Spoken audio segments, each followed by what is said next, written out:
My name is Bishop Robert Stearnes, and I'm honored to address you today.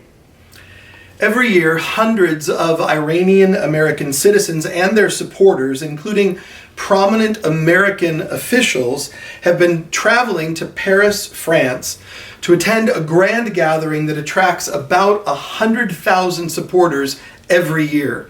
I have been privileged to attend that event.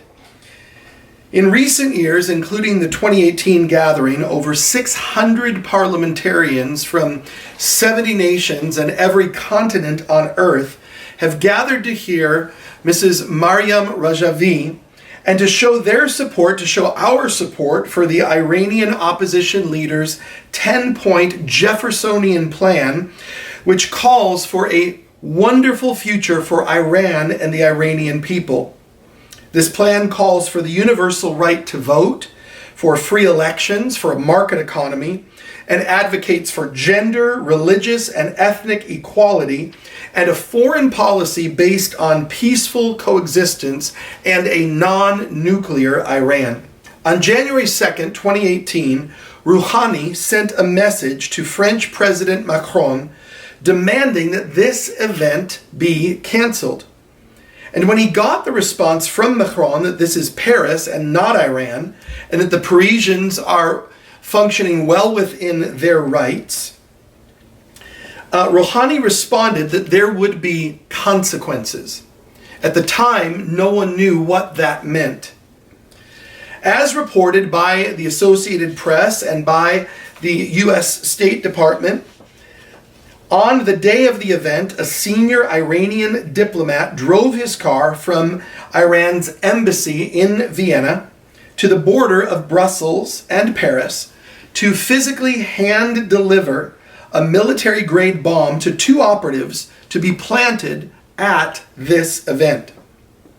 Now we know, due to court proceedings in Brussels, that the senior diplomat's name is Assadullah Assadi, a member of the blacklisted IRGC and of Iran's Ministry of Intelligence, who was stationed at the Baghdad embassy from 2003 to 2008.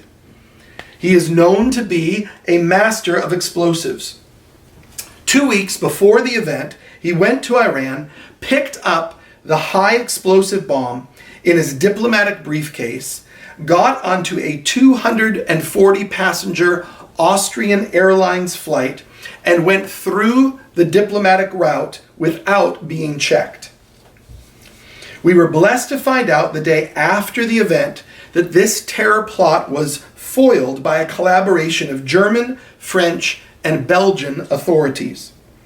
This so-called diplomat and his accomplices were arrested. It would have been truly a catastrophe, with many, many innocent casualties, including potentially many from New York, if this plot had gone through. On July 10th, 2018, Secretary Pompeo said, "Iran uses embassies as cover to plot terrorist attacks." And he also said that the most recent example of this is the plot that the Belgians foiled.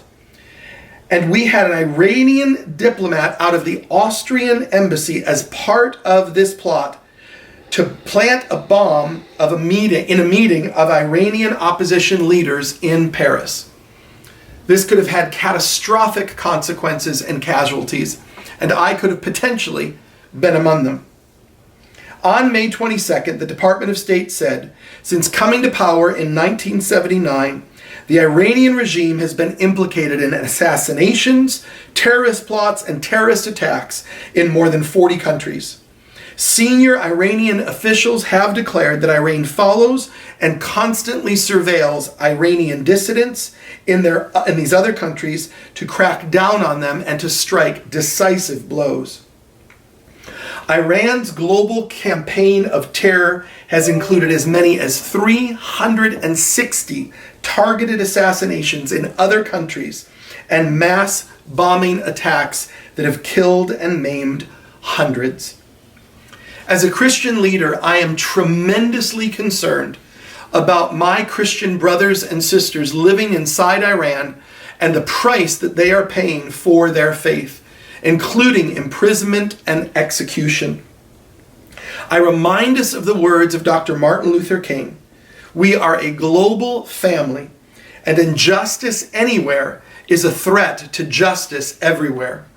I join my brothers and sisters today, and I call for justice and freedom in Iran and for the Iranian people. Thank you very much.